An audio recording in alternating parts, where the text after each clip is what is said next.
My name is Jenna, and I grew up in what looked like the perfect family from the outside. We lived in a massive house in the wealthy part of town, complete with a pool and a 3-car garage that my father's luxury vehicles called home. My dad built his company from the ground up, turning it into a successful enterprise that provided us with everything we could ever want. And my mother, Diana? Well, she made sure everyone knew just how successful we were. "Darling, I simply must have this new Gucci bag," I'd hear Mom say to Dad at least once a week. "Everyone at the country club has one, and I can't possibly show up with last season's model again." Dad would just smile, pull out his credit card, and hand it over without a word. That's how it always went, Mom asking, Dad giving. She didn't work a day in her life, but she sure knew how to spend money. Every month brought new designer clothes, spa treatments, and trips to exotic resorts where she'd post endless photos on social media. Meanwhile, I spent most of my time with a rotating cast of nannies. We went through them like Mom went through handbags. None of them ever seemed good enough for her. I remember one nanny in particular, Miss Sarah. She was different from the others. She actually cared about me, not just her paycheck. She'd help me with my homework, read me stories, and even taught me how to bake cookies. But like all the others, she didn't last long. I caught her wearing one of my silk scarves, Mom announced one day, though I knew for a fact that Miss Sarah would never do such a thing. "We simply can't have staff who don't know their place." I was 14 when everything changed. Dad had been working late more often than usual, trying to close a big deal. Mom was planning her next vacation to the Maldives, completely oblivious to the stress lines deepening on Dad's face. Then one night, the phone rang. I can still hear Mom's scream echoing through our marble hallways. Dad had collapsed at his office, a massive heart attack, they said. By the time the ambulance arrived, it was too late. Just like that, my father was gone, and our perfect world began to crumble. The funeral was a blur of black dresses and sympathetic murmurs. I stood there, numb, watching Mom put on a show for all the guests. She was the grieving widow, playing her part perfectly, but I could see the panic in her eyes. Not because she'd lost her husband, but because she was about to lose her lifestyle. The day Mom walked into Dad's office and sat in his chair, I knew we were doomed. She spun around in it a few times, straightened her designer blazer, and called all the department heads for a meeting. I watched from the doorway as she tried to channel her inner CEO, but all I saw was a desperate woman playing dress up. "I've learned everything about this business from my husband," she announced to the room full of skeptical faces. "We're going to take this company to new heights." I wanted to scream. Dad hadn't taught her anything about business, she'd never shown any interest. The most involvement she'd had with the company was organizing the annual Christmas party. But now here she was, making grand proclamations about expansion plans and market strategies she clearly didn't understand. That night at dinner, she couldn't stop talking about her new role. "Did you know, Jenna, that your father had all these complicated spreadsheets? Well, I've simplified everything. Who needs all those numbers when you have instinct?" "Mom," I tried to reason with her, "maybe you should hire someone to help run things? Someone with experience?" She waved her hand dismissively. "Don't be silly, darling. I'm doing perfectly fine. You should hear how impressed everyone is with my natural business acumen." But they weren't impressed. Over the next few months, I watched as experienced employees started disappearing one by one. First went Dad's trusted CFO, then the operations manager, and soon even the junior staff were jumping ship. Meanwhile, I'd overhear whispered conversations about missed payments, canceled contracts, and mounting debts. Mom started taking money from the company accounts for her personal expenses, insisting she deserved it as the CEO.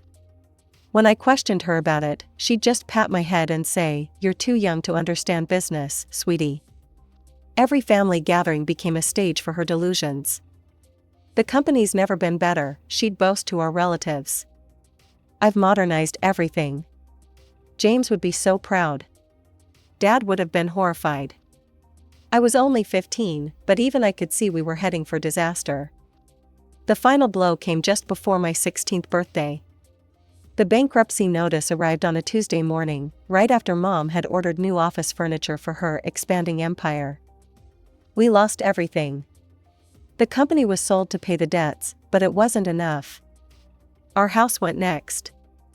I watched as movers packed up our luxury furniture and Mom's designer wardrobe. We moved to a tiny house on the outskirts of town, the kind of place Mom used to drive past with her nose in the air. The only thing we had left was my college fund, money Dad had set aside in a protected trust that Mom couldn't touch. But that didn't stop her from trying. "Jenna, darling," she'd say, "voice honey sweet, you know we could use that money now. We can always figure out college later." "No, Mom. That's for my education." Her face would darken. "After everything I've done for you, this is how you repay me? By watching your mother struggle while you sit on a pile of money?" She'd give me the silent treatment for days after these conversations, but I stood my ground.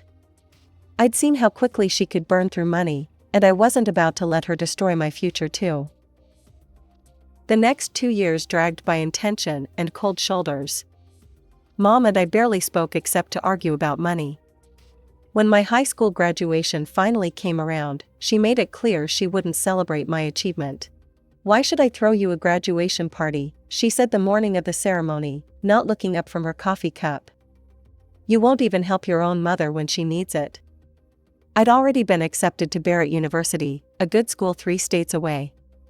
Mom didn't know it yet, but I'd chosen it specifically for the distance. As soon as the graduation ceremony ended, I told her my plans. "You're abandoning me?" she gasped, clutching her chest dramatically. "After everything?" "I'm not abandoning you, Mom. I'm going to college, like Dad wanted." The dorm room at Barrett was tiny compared to my old bedroom, but it felt like paradise. No more guilt trips, no more silent treatments, no more walking on eggshells. I stretched my dad's money as far as it would go, cheap meals, used textbooks, no spring break trips. Every holiday, I'd make the obligatory phone call home. "Hi Mom, how are you?" "Oh, surviving, barely," she'd say with a sigh. "Unlike some people, I don't have a trust fund to live off of." She never called me first. Not once in 4 years. But I didn't care, I was too busy building my own life. I graduated with honors, landed a job at Thompson and Associates, and found a small apartment in the city. Work became my focus, and I was good at it. Really good. Within 2 years, I'd been promoted twice. Then came that phone call. It was Christmas, and I was doing my usual check-in. "The heating's broken again," Mom complained. "I can barely afford groceries, let alone repairs. But don't worry about me, I'll just wear 3 sweaters and eat crackers." Something in me shifted.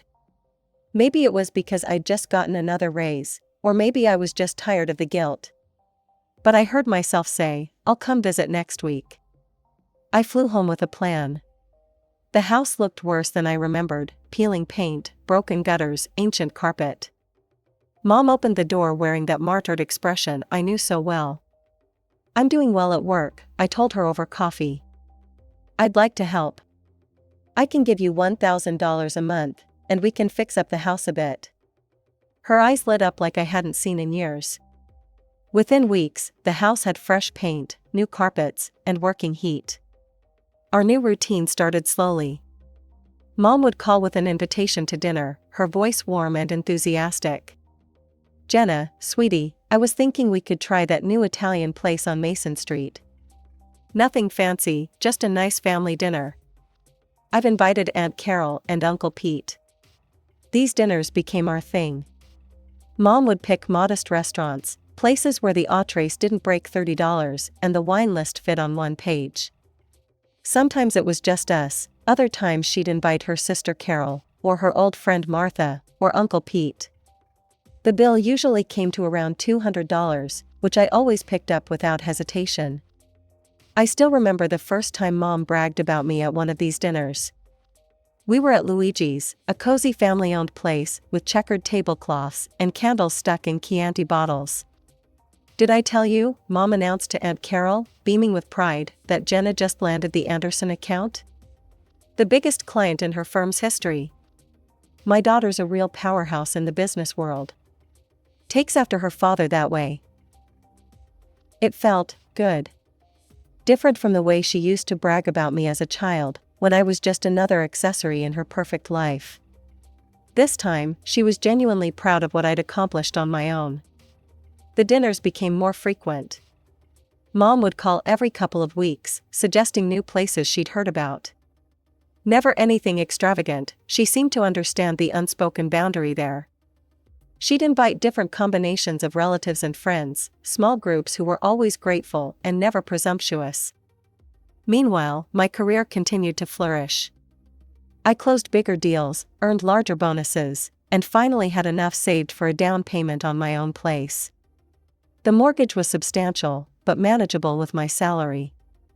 Mom came to my housewarming party, and for once, she didn't make any comments about the size or location. She just hugged me and said, "You've done so well, sweetie." When I upgraded to a new car, it felt natural to give Mom my old one. It was still in great condition, a 5-year-old Lexus that I'd maintained meticulously. Her ancient Honda was on its last legs anyway. The car was just the beginning. I noticed her ancient dial-up internet connection during one visit and immediately arranged for high-speed fiber installation. Then I started covering her utility bills when I realized she was keeping the house too cold in winter to save money. The real turning point came when I planned my first business trip to New York. Mom had always wanted to see Broadway, so I invited her along. Then Aunt Carol mentioned she'd never been to New York either, and before I knew it, I was booking tickets for 3. They were perfect travel companions, excited but not demanding. They were happy with comfortable mid-range hotels and authentic local diners. We walked everywhere instead of taking taxis, and they spent hours in Central Park, just people watching. That first trip set a precedent. Whenever I had to travel for work, Boston, Chicago, San Francisco, I'd bring Mom and 1 or 2 relatives along. They'd entertain themselves while I was in meetings, we'd meet for dinner, and on my free days, we'd explore together. They never asked for shopping sprees or expensive shows, though I'd occasionally surprise them with tickets to a musical or a nice dinner cruise. It felt like I was finally getting to know my real mother, the person she might have been if money hadn't warped her perspective so badly all those years ago. The phone call came on a Tuesday morning while I was reviewing contracts at work. Mom's voice had that special excitement I'd grown to recognize over the years. "Jenna, honey, I've been thinking about my birthday next month. You know I'm turning 55, right?" "Of course, Mom. I was planning to come down for it. Did you want to do something special?" "Oh, yes, I want to celebrate properly this time. It's a big milestone, after all." I immediately started planning.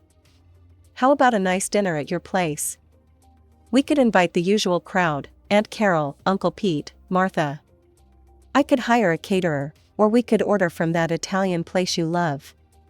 "Oh no, darling," she cut me off. "Don't worry about any of that. I want to arrange everything myself this time. You've done so much for me lately, let me handle my own birthday celebration." Something in her tone should have warned me, but I was just happy to see her taking initiative. "Are you sure? I really don't mind helping." "Absolutely positive. Just show up at 7. I'll text you the restaurant address." When the day came, I flew in early and checked into my usual hotel. Mom had texted me an address I didn't recognize, but I didn't think much of it until my taxi pulled up at Le Chateau, the most expensive restaurant in the city. The kind of place where the menu doesn't list prices and you need reservations months in advance. The headwaiter led me through the main dining room, past the crystal chandeliers and gold-leafed walls, to a massive private section in the back. My heart stopped. There, spread across several tables draped in pristine white linen, sat at least 30 people, every relative we had, plus what looked like half of Mom's social circle. "Jenna," Mom rushed forward, tears gleaming in her eyes. She wrapped me in a tight hug that smelled of her favorite expensive perfume. "I'm so happy you're here." Stunned, I let myself be led to a seat. Aunt Carol reached across the table and squeezed my hand. "You're such a wonderful daughter," she gushed. "Your mother couldn't stop talking about how you insisted on throwing her this amazing party. The foie gras is divine, and I hear the Wagyu beef is coming up next." The room seemed to spin as realization hit me. Mom hadn't just arranged her own birthday party, she'd arranged an extravagant celebration that she expected me to pay for, without even telling me about it. My stomach churned as I watched plate after plate of obscenely expensive food arrive at the tables. Waiters glided between guests, pouring $500 bottles of wine like it was tap water. I spotted Japanese Wagyu beef that I knew cost $400 per serving, imported caviar, whole lobsters flown in from Maine. A quick mental calculation made me dizzy. $8,000, at least. Maybe more. Aunt Carol stood up, champagne flute in hand, gently tapping it with her silver spoon. The crystal ring echoed through the private dining room as conversations died down.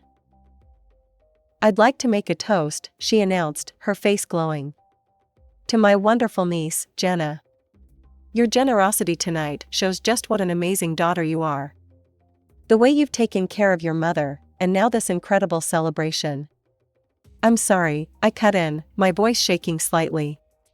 "But I need to stop you right there." The room fell silent. Mom's smile froze on her face. "I didn't arrange this dinner," I continued, looking around the room. "I didn't choose this restaurant. I didn't authorize any of these expenses. In fact, this is the first I'm hearing about any of it." Gasps rippled through the gathering. Someone's fork clattered against their plate. "Jenna," Mom hissed, her face reddening. "Don't be ridiculous. Of course you're paying for this. Who else would?" I stood up slowly, my chair scraping against the marble floor. "No, Mom, I'm not. I offered to host a nice dinner at your house or order from your favorite Italian place. You said you wanted to handle everything yourself. You never mentioned Le Chateau or inviting 30 people. But you always pay," she sputtered. "You've been paying for everything. For reasonable things, normal restaurants, basic bills. Not this." I gestured at the extravagant spread. "I don't owe you a blank check." "You ungrateful." Mom's voice cracked. "After everything I've done for you." "Everything you've done for me?" I laughed, but there was no humor in it. "You mean like trying to spend my college fund? Or running Dad's company into the ground?" The silence in the room was deafening. I reached into my purse and pulled out my wallet, counting out $200. "This covers my pork chop and glass of wine," I said, placing the bills on the crisp white tablecloth. "Good luck with the rest." I walked out without looking back, my heels clicking against the marble floor like a countdown. Nobody called after me. Nobody tried to stop me. The night air hit my face like a slap as I emerged onto the street. I hailed the first taxi I saw and directed it to my hotel. As soon as I reached my room, I turned off my phone. I knew it would start ringing soon enough, angry calls from Mom, disappointed messages from relatives, demands for explanations. But for now, I just needed silence. I sat on the edge of the hotel bed, hands shaking, and watched the city lights twinkle through the window. For the first time in years, I felt truly alone, and strangely, wonderfully free. The next morning, my phone nearly exploded when I turned it on. The notifications kept coming, 47 missed calls from Mom, 28 from Aunt Carol, 15 from Uncle Pete, dozens more from various relatives. The voicemail was full. I took a deep breath and called Mom. She picked up on the first ring. "Mom, I'm sorry about how things went down last night," I started, trying to keep my voice steady. "I'm coming over now. We need to talk about what happened at the restaurant." I genuinely thought she might meet me halfway. That maybe, just maybe, she'd realize how inappropriate it was to arrange such an extravagant party on someone else's dime without even asking them. I couldn't have been more wrong. "How dare you!" Her shriek was so loud I had to hold the phone away from my ear. "You selfish, narcissistic, ungrateful thing. Do you have any idea what you've done? Mom, if you just told me about. You completely humiliated me. In front of everyone. Do you know what happened after you stormed out like a spoiled brat? Everyone had to chip in $400 each to cover the bill. $400. The total came to $12,000, $12,000. And you, with all your money, couldn't even be bothered to pay for your own mother's birthday. You greedy bastard. My head spun. $12,000. They'd ordered even more after I'd left. You think I'm greedy, Mom? Fine. I'll show you greedy. I hung up mid-rant. My hands weren't shaking anymore. Instead, a cold clarity settled over me as I opened my laptop. First, I logged into my bank account and canceled the automatic monthly transfer of $1,000 to her account. Next, I called the car dealership where I'd purchased my old Lexus. Hi, this is Jenna Mitchell. I need to arrange for a vehicle retrieval. The car is still in my name. 20 minutes later, a tow truck was on its way to Mom's house. I pulled up the internet service provider's website. 3 clicks and her high-speed connection was scheduled for disconnection. Finally, I opened my social media account and started typing. Important announcement for my family members, effective immediately, I will no longer be financing any trips or travel expenses for my mother or relatives. Any previous arrangements are cancelled. Please make your own travel plans going forward. I hit post and closed my laptop. It felt like closing a chapter of my life. The fallout was nuclear. Within hours of my social media post, my notifications exploded with comments from relatives who, just days before, had been more than happy to enjoy my generosity. How could you do this to your own mother? Aunt Carol wrote. After everything she sacrificed for you. You're nothing but a selfish, money-obsessed ingrate. Uncle Pete, who'd traveled with us to San Francisco just 2 months earlier, chimed in, your father would be ashamed of what you've become. Is this how he raised you? To abandon family? The comments kept coming, each one more venomous than the last. My cousin Rachel, who I'd helped move into her new apartment just last year, posted, don't bother showing up at my wedding in September. I don't want someone so heartless at my special day. Aunt Carol followed up with another blow, and you can forget about my 60th anniversary party next month. We don't need your money or your presents. It was fascinating, really, watching how quickly they forgot all the dinners, all the trips, all the times I'd picked up the check without a second thought. Now I was the villain in their story, the greedy daughter who'd cut off her poor mother. None of them mentioned the $12,000 dinner bill they'd been forced to split. None of them questioned why Mom had invited 30 people to a restaurant where entrees started at $300 without discussing it with the person she expected to pay. In their version of events, that part didn't matter. The first few weeks were the hardest. I threw myself into work, took on extra projects, anything to keep my mind occupied. My phone kept buzzing with messages from unknown numbers, relatives, trying to reach me through different phones after I'd blocked them. I changed my number. Some nights, I'd lie awake wondering if I'd done the right thing. But then I'd remember all the times Mom had manipulated me, all the guilt trips, all the endless demands, disguised as love. The birthday dinner wasn't an isolated incident, it was just the most blatant example of a pattern that had been there all along. 2 months after the restaurant incident, Mom tried to reach out. She used her neighbor's phone to leave a voicemail. Jenna, honey, can we talk? I miss you. Things have been difficult. Maybe we could meet for coffee? Just us? Her voice sounded smaller somehow, less certain. Part of me wanted to believe she'd changed, that she'd finally understood. But then I noticed she still hadn't apologized. There was no acknowledgement of what she'd done, no taking responsibility. Just another attempt to reel me back in. I blocked that number too.